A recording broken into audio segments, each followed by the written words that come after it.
Welcome to Athletes to Entrepreneurs, the Alumni Journey. I'm Rob Finkelstein, founder and CEO of Alumni Direct, where we've created a platform to help athletes and other alumni network and connect through their alumni groups. And this show is all about athletes transition out of sports. It's such a major issue today between mental health and financial literacy.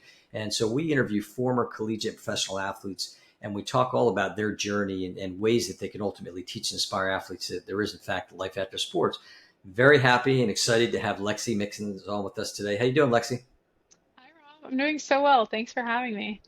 You're welcome. It's a pleasure. So Lexi was a college basketball player.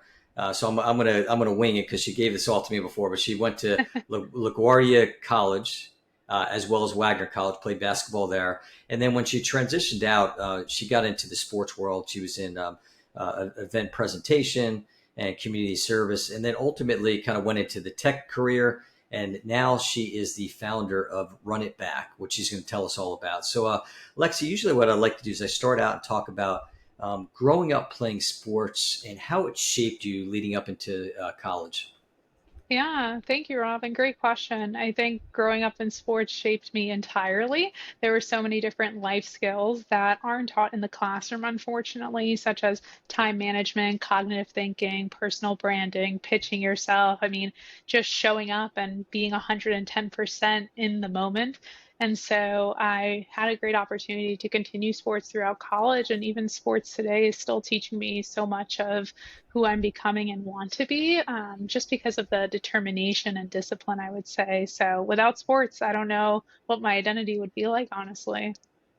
And I will say that is probably one of the best answers that I've had across almost 80 podcasts. So it was Thank great. You, you. you, you, had, you answered it perfectly. You took it through, and yeah, it's that skill set, the DNA, so many things that you learn as being an athlete.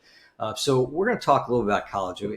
As we talked about, transition out of sports is pretty difficult. So when you were at school, was there any type of I guess additional education, not just the one workshop, but education on what life after sports would look like and transitioning out. Yeah, not quite, I would say. And I hope it's very different now for those Okay. students, especially with NIL. But I would say our professors did the best that they could in regards to narrating the subject matter to what careers look like in that specific profession, right? Whether that's marketing or overall business, film industry, you name it. But I wouldn't say there were specific courses. I mean, maybe the most realistic course for this narrative is that freshman seminar that all freshmen have to take in regards to why college will set you up for success and what happens afterwards. But I wouldn't say there was a specific course, especially in the later years of my education, that had an opportunity to tell me more about life after sports, especially if you wanted to stay in sports as well. Right, and I think it's something that schools are paying more attention today. I'm sure. Hmm. And I've talked to some that have just graduated, but I think it's something that really needs to be focused on. And that's some of the things that we're trying to do at Alumni Direct is to try to put together resource partners that can go into some of these schools and potentially help develop additional curriculum, working together with the school that not only helps out the current athletes but the alumni athletes as well. So usually I'll wait a little bit on the question, but you teed me up for. So let's talk a little about NIL, name, image, and likeness. And it wasn't around when you were doing it, for me neither. But give me your thoughts, both positive and negative. Yeah, I would say on the positive end, the opportunities are endless for student athletes. And especially being a student athlete, you come across so many different brands, from the brands your school works with in particular to the brands that you just happen to like, whether you're bringing your own protein bars into the locker room and so forth. And so I think it's a really great narrative for student athletes to share their journey, share the ins and outs of what makes them an athlete and some of their favorite things, and have an opportunity to connect with a brand that maybe other student athletes also love. So I think that's amazing. I would say the negative component, or maybe the negative, or what I would like to see more of, is fair opportunities through NIL across all sports. I definitely think, depending on the state you're in and the sport that you play, your NIL opportunities differ tremendously.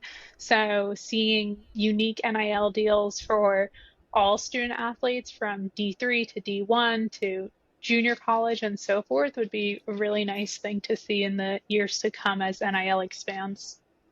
Yeah, I agree with that too, and it's interesting. I have another podcast actually called NIL for You, and we do talk about that. And it's the stories that you're seeing today. More and more, it does seem like it's being across sports. I was a cross country runner and track runner in high school and college, and now I was noticing more, which not necessarily a glory sport, being a cross country runner, but it was interesting to see that some of the NIL deals for some of these cross country runners now. So I think it's across more sports. And what's your thought?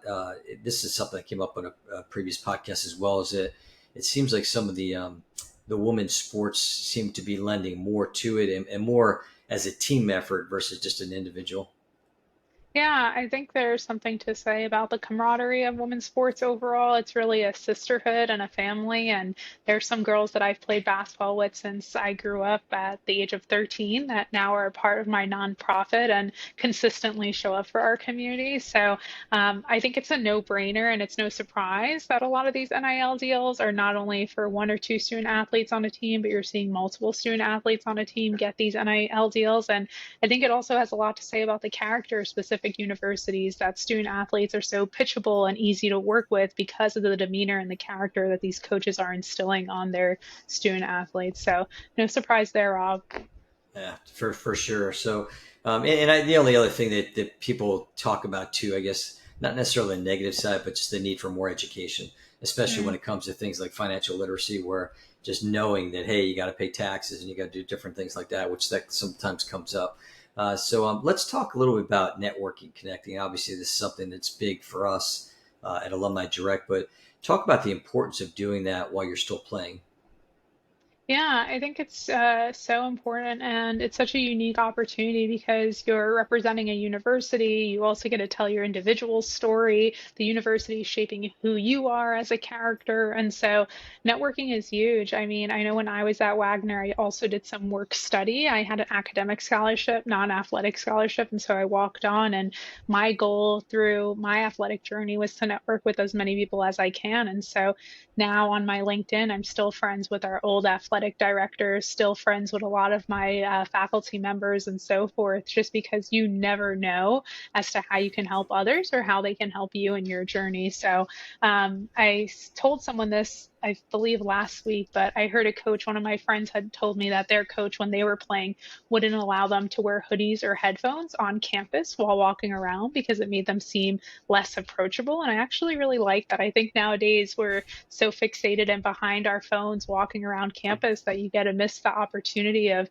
networking with someone that maybe you'll be lifelong friends with, maybe you'll work with them in business. You never know. I mean, the power of networking. I received my first corporate job at the age of 21 from throwing t-shirts at Madison Square Garden. I mean, those two things probably shouldn't be in the same sentence, but it happened because of networking. So, No, that's great, and you're right. I think it sounds like you did a great job with it. I mean, I think sometimes whether it's I mean everybody's different, but I know like I've talked to some agents and they just talk about the importance of doing while you're playing because you're surrounded by the people know you, and some of the failure of athletes sometimes is that they kind of they're playing their sport, which is understandable, but they're not taking that time out to meet the people and even going back, like I always recommend to people is look even back to high school. It's just, you never know, like it could be your friends' parents or coaches, and just mhm. always be open to helping people first. I love when you said that because I think it's important for people when they network is how can I help others,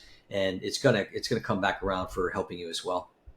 Yeah, mutually benefiting relationships are key. And um, I say always extend the olive branch first because regardless if you need something or not, helping others will just fulfill your heart and also keep that connection in mind later down the road. And yeah, to your point of networking, I mean, I can't tell you how many friends, parents I have on Facebook just because over the years I was that one child that wanted to speak to everyone's parents and find out what they do for a living. So So it sounds like you're very shy.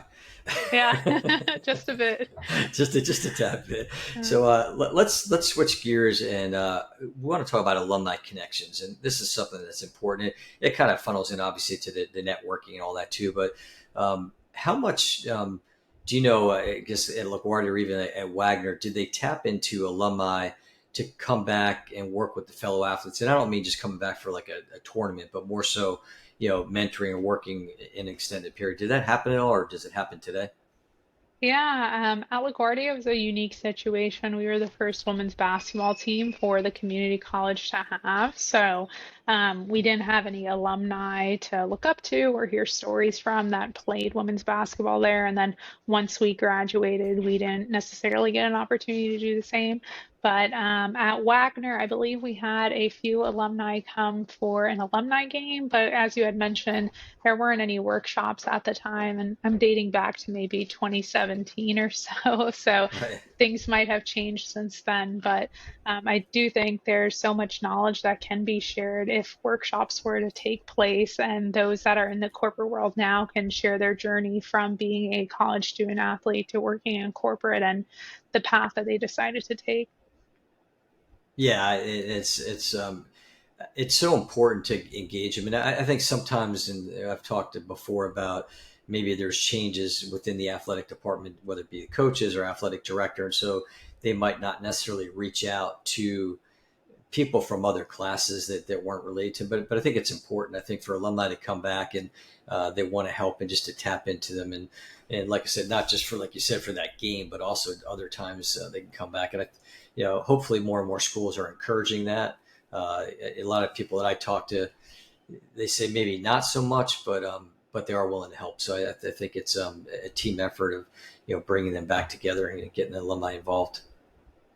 Yeah, I think so. And across all sports too. I mean, I think I see it more in football. I don't know why, but I definitely think alumni in the football realm definitely have a chance to come back to universities and speak to them and so forth. But would love to see it more on the basketball landscape as well.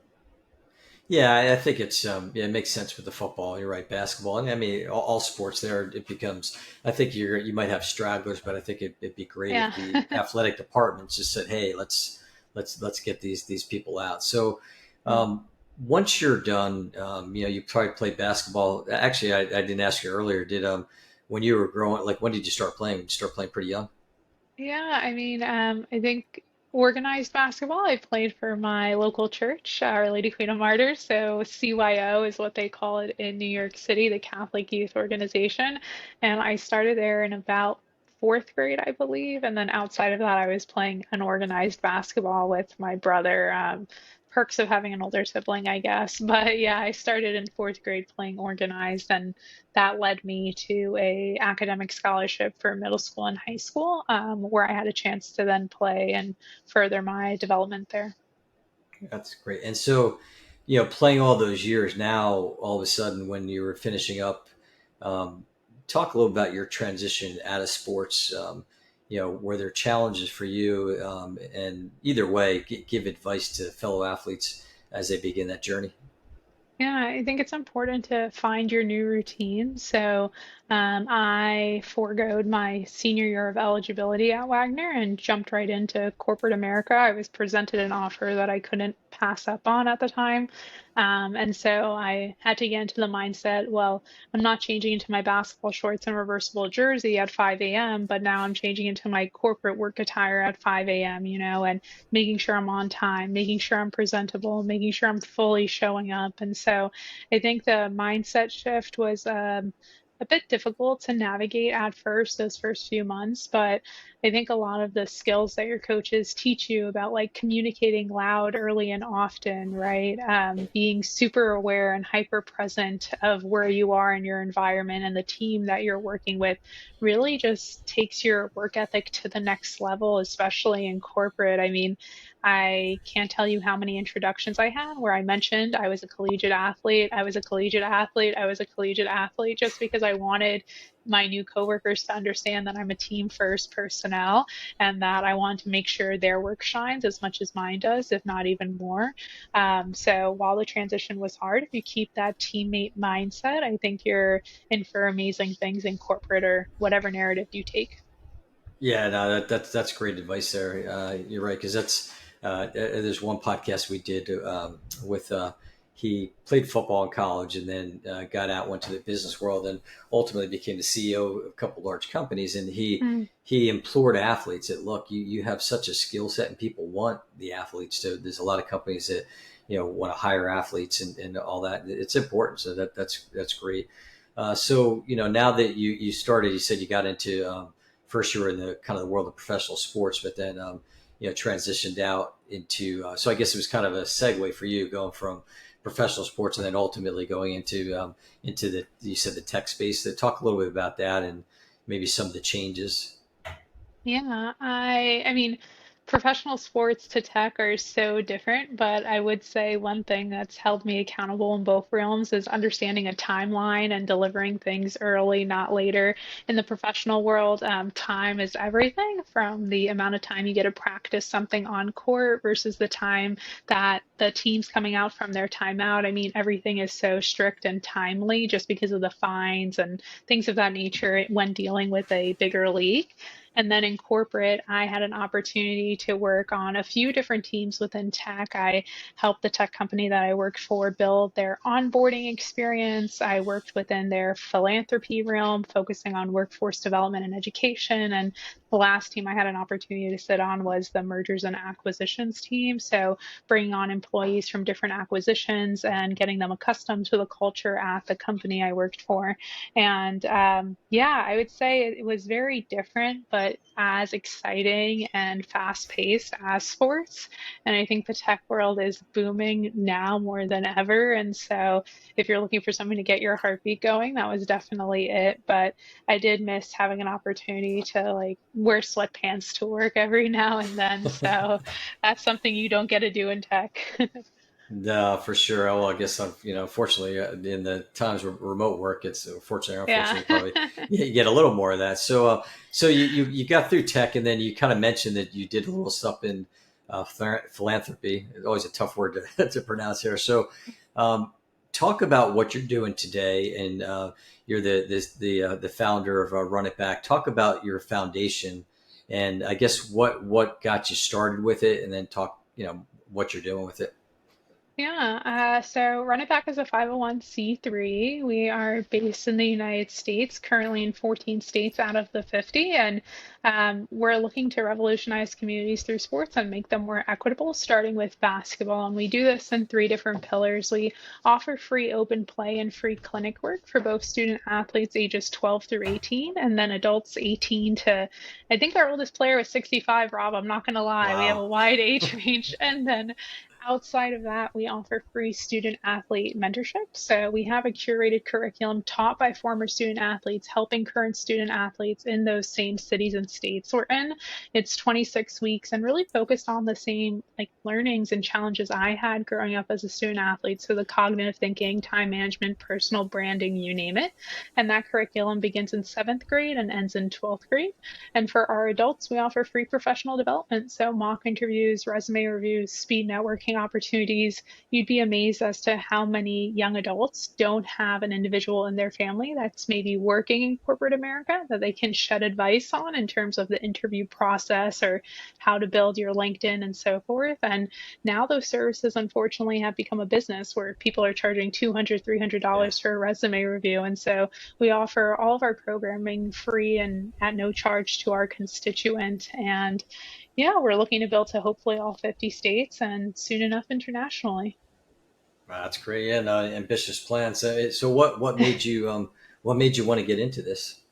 Yeah, when I was in college being a walk-on, you not only did I need to have a high GPA, but I also needed to be the fastest one on the court, the one that shot the ball best, and really do anything to just ensure playing time. And so when I was in college, I would host open runs for both males and females to just get more reps in. Like, how can I get more people in a gym? What gyms are offering just space that's available to rent? A lot of times, being in college, you're not going to pay for a gym membership because you have a gym at your university. But Right. also, a lot of times, student athletes or those that are in college can't afford a gym membership where they're paying $100 in premiums a month. So I would just go ahead and invite people people, honestly, through social media, asking individuals to tell me their email address. I would send them a waiver, send them the address, and then soon enough, it turned into the nonprofit. And now we're 1,700 members nationwide and counting.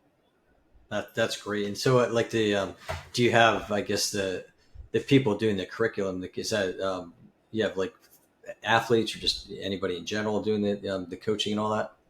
Yeah, so it's former student athletes mostly. You don't have to be a former student athlete in basketball, but just being a student athlete previously as a whole.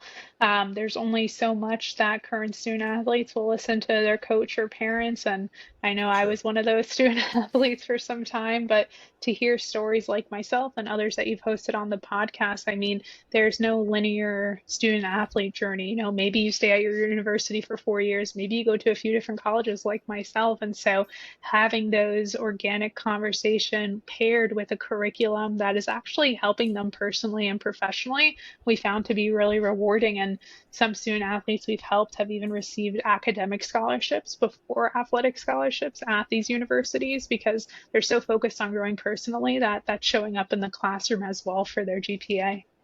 Oh, that's great. And so you said it goes from like 7 to 12. So Yeah. are you seeing people going all the way through? Starting at seventh, going all the way through to 12th. Have you gotten to that point yet, or not? Based on Yeah. when you started? Yeah, I would say about two or three so far. We're still in the infancy stage of our nonprofit. We've only been around for 2 years. Okay. And it also depends on the state that we're working with and the communities that we're serving. So, for example, in New York, we're going to be launching our mentorship program with the NYPD Community Affairs program, and they have student athletes coming in and out of their mentorship. So, we'll be providing them our curriculum, and some of those students will be starting from eighth grade or 10th grade and going until 12th. Some will be starting at the seventh grade starting point. So it varies depending on the state and if we're working with individual teams like AAU teams or we're built into a school structure. I mean, it's pretty unique, I would say. No, that's great. And it's wonderful to hear. I mean, anytime you're talking about these nonprofits and what they're trying to do to help, and it sounds like a great cause. So, how do people find you? Yeah, so if you're willing to join the community, and that can be as a basketball player, as a corporate worker looking to volunteer, as a parent maybe looking to get their student athlete involved, you can head over to our website, werunitback.com, and simply fill out the Join Our Community form. You'll see that on the home page, and there you can insert your interest to be involved in as many states as you'd like, and also wear as many hats as you'd like. If you're a graphic designer and want to help our organization, if you're looking to give back and host and help us through our live events, you're able to do that as well. And it's definitely a team sport at Run It Back. We cannot do this alone. So if anyone's looking to help, we'd greatly appreciate it. Yeah, that's great. And how do they find you? Are you like a best place to like LinkedIn and Instagram? What's the way best way to find Lexi? Yeah, my social media handle is at Lexis Mickens. And then also for Run It Back, it's at We Run It Back, and that's on all social media platforms. Great, good deal. Well, it's a great cause, and you can find us at alumnidirect.com. You can find the podcast. We're on our Alumni Direct YouTube channel as well as across all podcast networks, and we encourage people to listen and follow to this show. I think there's so many great conversation we've had with athletes like Lexi, and just the knowledge and just the opportunities to help so many athletes that struggle today. So be sure to listen. Lexi, it's been great. Thank you so much. Yeah, thank you for having me, Rob. It's been a pleasure.